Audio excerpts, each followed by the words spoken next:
1. You are going to hear a conversation between an agent and a client. First, you have some time to look at questions 1 to 6.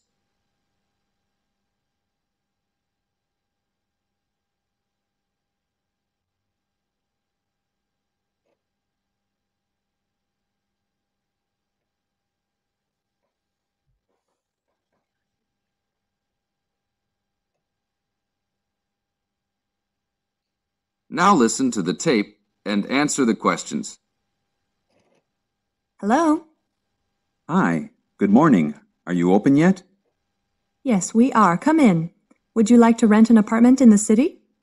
Well, kind of. I'd rather rent one near the harbor if possible. Oh, okay. Do you like the water? Yes, I do, but I actually repair sailboats for a living, so I'd like to be close to work. That's understandable. We all want to live close to work. Well, I think I have something near there. How many rooms would you like? Just one. I'm alone. But I would like to have an extra room for my dog. So you'd like 2 rooms and an apartment that accepts animals. Here's one. It's 1 block up from the harbor and renting for $445. How's that? That's perfect. Just what I was hoping to pay. What floor is it on? Floor? Oh, it's on the 12th floor. That's too high. I'd like to be on the first or second floor so that I don't have to use the elevator. My dog, he's scared of them. Oh, well then, that's a little more complicated. Let me make a few calls. Okay, I think I found a couple more for you. Here's one that might suit your needs. How much? $395 a month. That's cheap. But it's only a 1-bedroom, a large one, but it's still just 1 room. Oh, well, regardless of whether the room is small, I still need a separate room for my dog. What else do you have? Then I have a 2-bedroom for $565 on the 2nd floor that is a little further away from the harbor. How far? About a half mile, and they accept pets. That's a little more than I had planned on paying, but I guess I could look at it. What's the address? 224 Williams Avenue, Harbor Square. 224 Williams Avenue. Got it.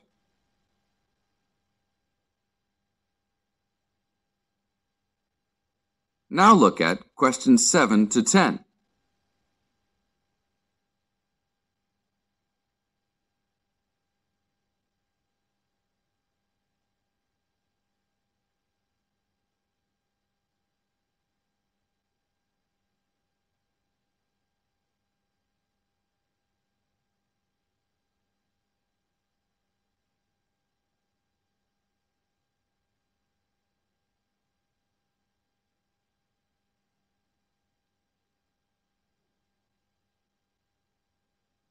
As the talk continues, answer questions 7 to 10.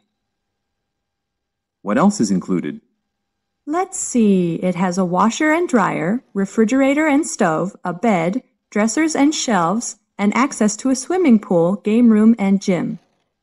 Ooh, I'll definitely take a look. Hi, how did you like it? It's great. I love the amenities, but the bed and furniture are awfully dirty. Can they replace those before I move in? Sure, that shouldn't be a problem. Anything else? Yeah, I didn't see anywhere to park my car. Is there a parking lot in the basement? Yes, there is. Would you like to rent a space? No, I'd like that to be included in the rent. Oh, well, I'll see what I can do, but I can't guarantee that. Do you want to take it anyhow? If those 2 issues were solved, I would love to take it. That is the end of part 1. You now have half a minute to check your answers.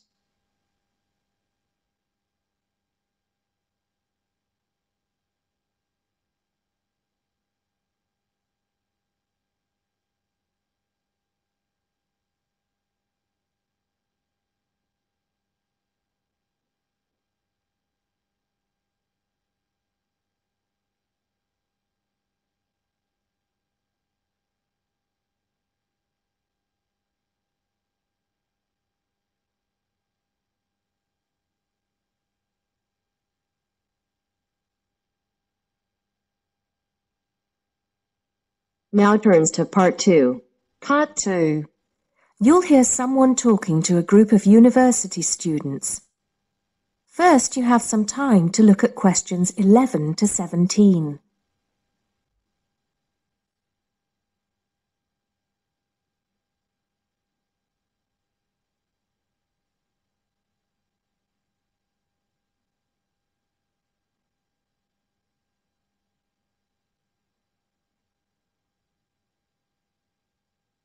Now listen carefully and answer questions 11 to 17. Good morning, everybody, and welcome to Upton University. I hope you are settling in and beginning to find your way around. I know how confusing it can be when you start life at university, and that's why we have Freshers Week to help you find your feet. Before I go any further, I should perhaps introduce myself. My name is Sally Jackson, and I am the Secretary of the Students' Union, which has organized this week of events for you.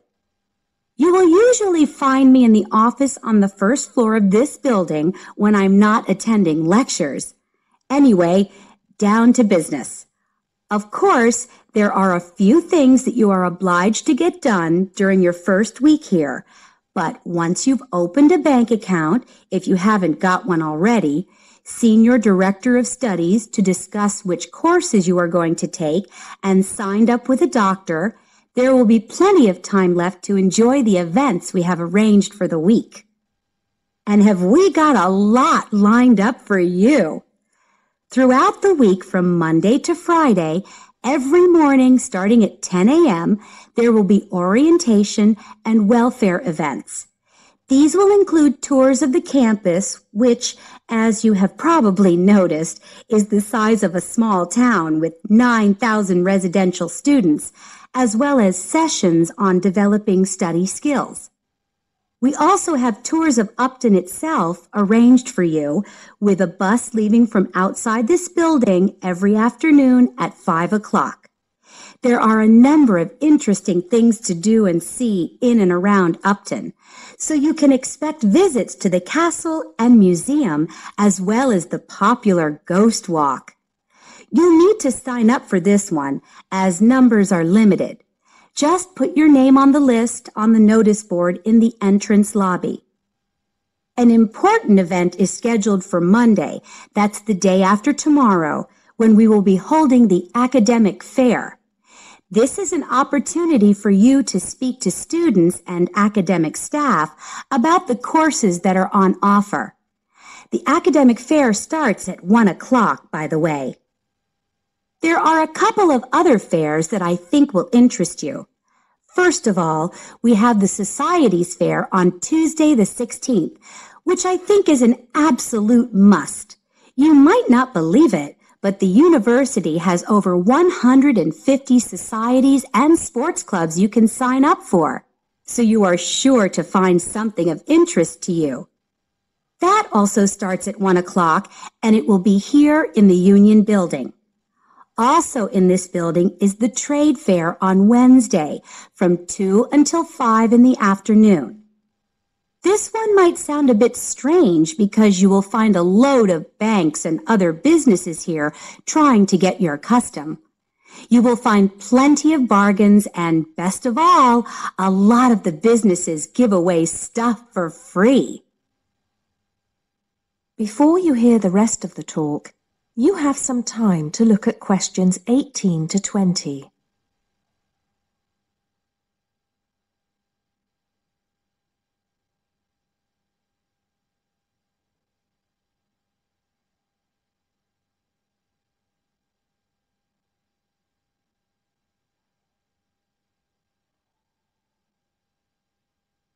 Now listen and answer questions 18 to 20. We've also got a great entertainment program lined up for you, starting tonight with our welcoming party.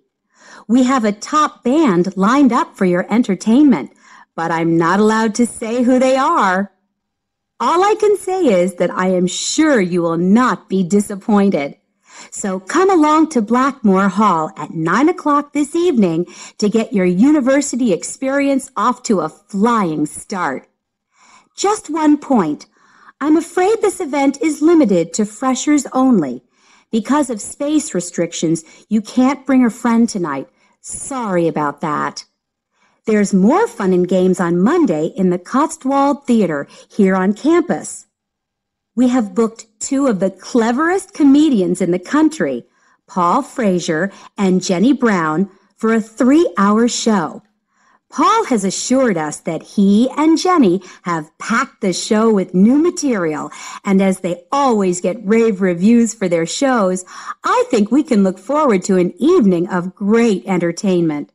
That's in the Cotswold Theater on Monday evening at 7:30. Moving along a bit, on Thursday, there is an important date for your diaries. This is the official Freshers opening ceremony, when the Dean welcomes you to Upton University. So remember, Thursday the 18th from 2:30 to 3:30 in Blackmore Hall. You certainly should go to this one, and by the way, light refreshments will be available. At the end of the week, on Saturday, you have the chance to dress up in your smartest evening wear for the official Freshers' Ball. Actually, although it's called a ball, it is quite a relaxed affair, so we are more than happy if you turn up wearing jeans and a t-shirt. The important thing is to relax and enjoy yourselves. Time and place are the same as for this evening's party. Blackmore Hall from 9 in the evening to 3 o'clock in the morning. Right. I think I've covered the most important and exciting events we have lined up for you, but there will be plenty of other things going on throughout the week, so remember to check the notice board in the entrance lobby regularly. Enjoy the rest of the day, and I look forward to meeting as many of you as possible this evening at the welcoming party. That is the end of part 2. You now have half a minute to check your answers.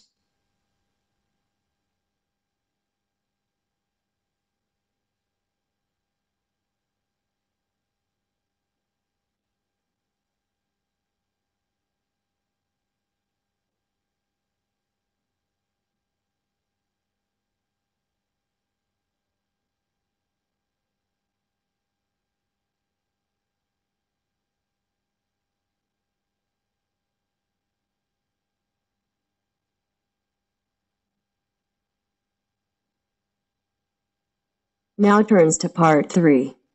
Part 3. You will hear a discussion between two work colleagues and their manager about the restructuring of their company. First, you have some time to look at questions 21 to 25.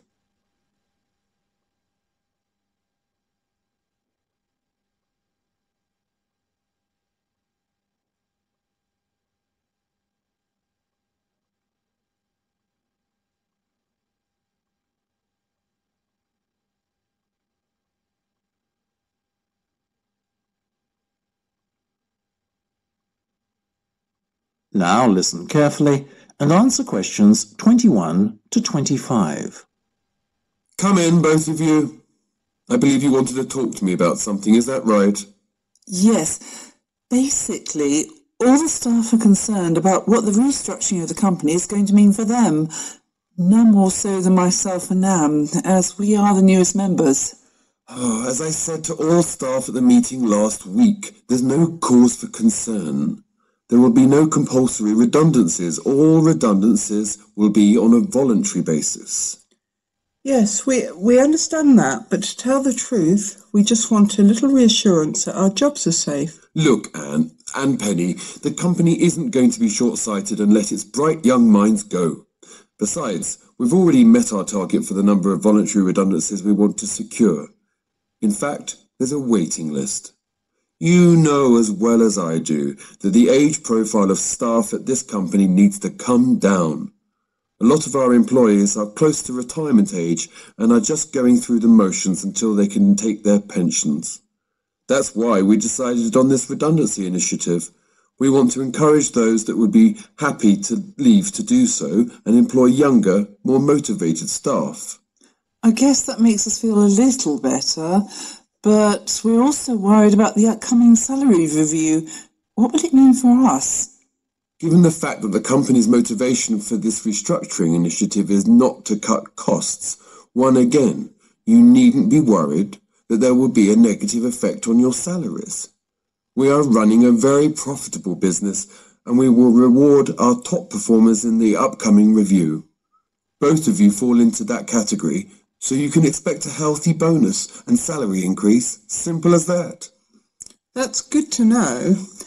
Another thing on our minds was the fact that with all these voluntary redundancies happening in the next few months, there will be a lot of positions opening up higher in the company. What we were wondering is, will the recruitment drive be an internal or an external one? Obviously, we will recruit internally where possible. That has always been company policy. So, if you're asking me will there be opportunities to gain a promotion in the near future, then the answer is very definitely yes. The type of candidate we would be looking for has a proven track record and is performance-driven. How can we improve our chances of getting promoted then, when the opportunity arises? Well, in the meantime, be prepared to take on additional responsibilities, especially those relating to the management of other members of staff. Obviously, the higher up you go in the company, the more involved you'll be in managing people. What the management team is looking for then is proof that you can work effectively with and manage other members of staff. Before you hear the rest of the discussion, you have some time to look at questions 26 to 30.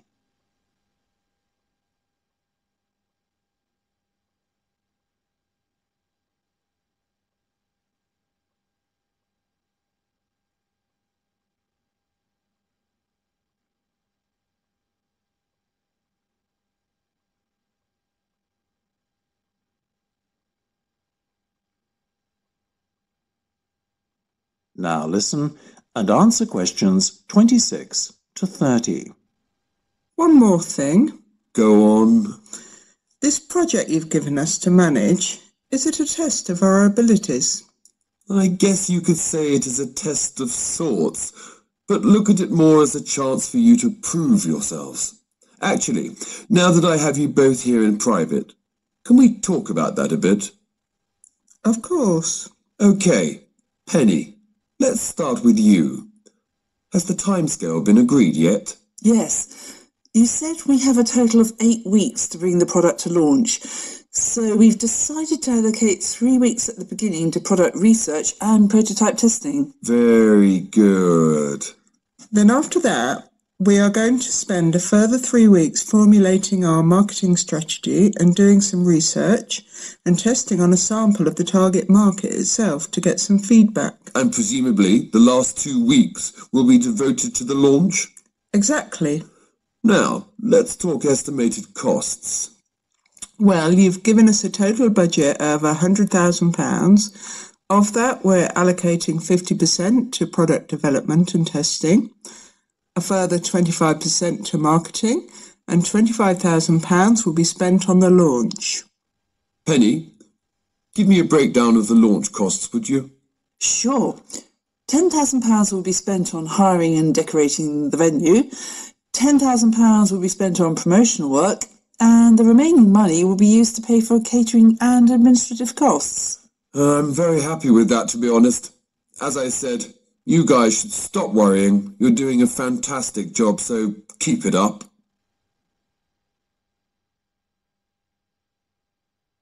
That is the end of part 3. You now have half a minute to check your answers.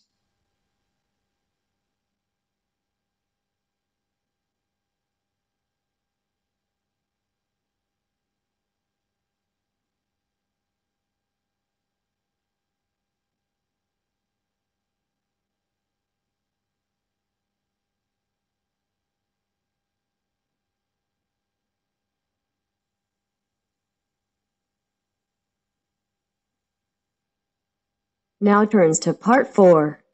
Part 4. You are going to hear a lecture about the geographic information about Australia. You now have some time to read questions 31 to 40.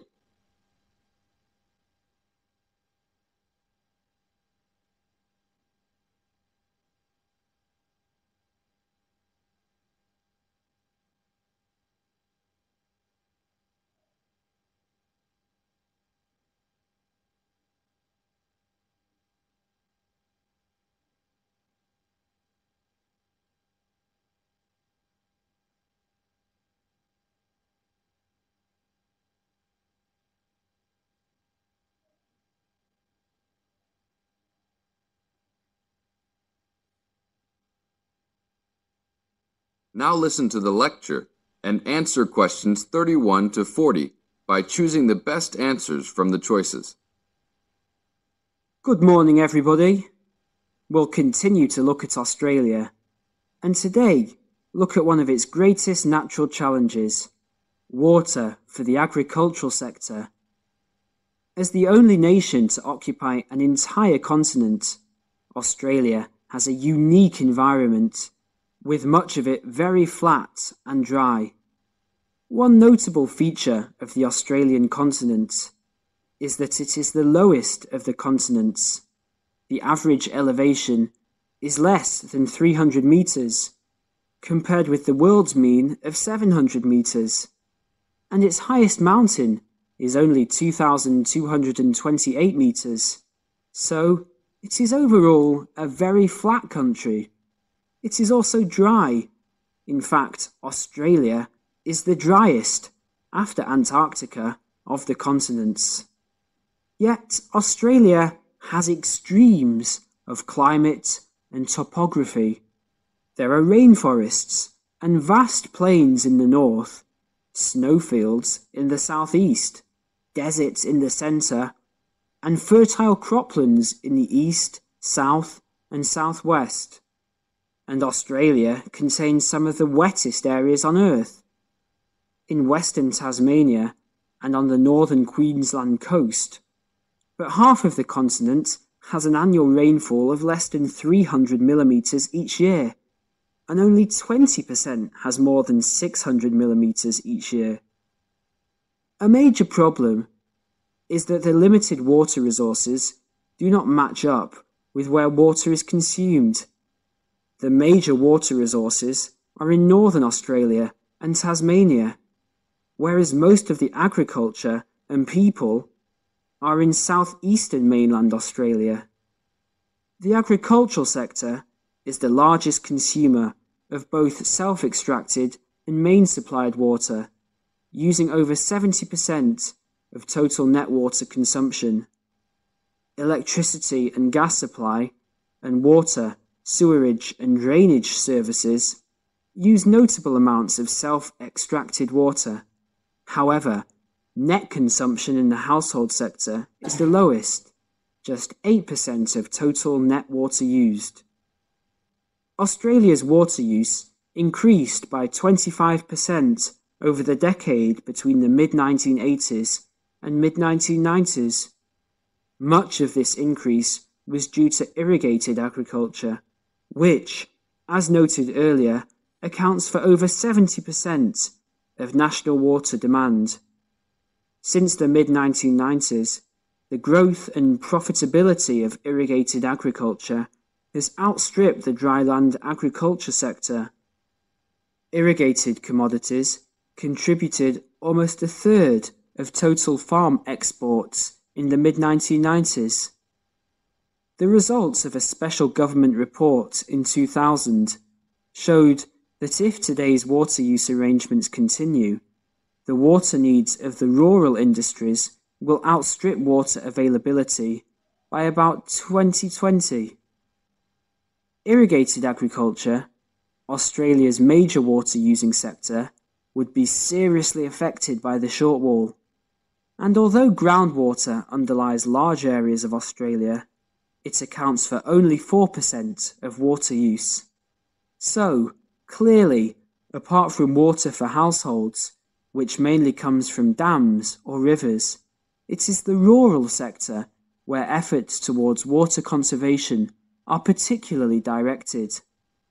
In this sector, the largest consumers of water are the meat and wool industries. One of the major problems in considering sustainable agriculture is the large amounts of irrigated water used to produce these products. Some of the crops, such as wheat, maize, and soybeans, also use a lot of water. Furthermore, many crops are grown in dry areas, where up to half the available water evaporates from the soil surface or seeps down too low into the ground for the plant roots to reach it. Well, that's all we have time for this morning. You will be able to do further study on this topic in the library, and I have a handout here with references for those who want to come out to the front to collect it. Next week, we'll look at outback farming and... That is the end of part 4. You now have half a minute to check your answers.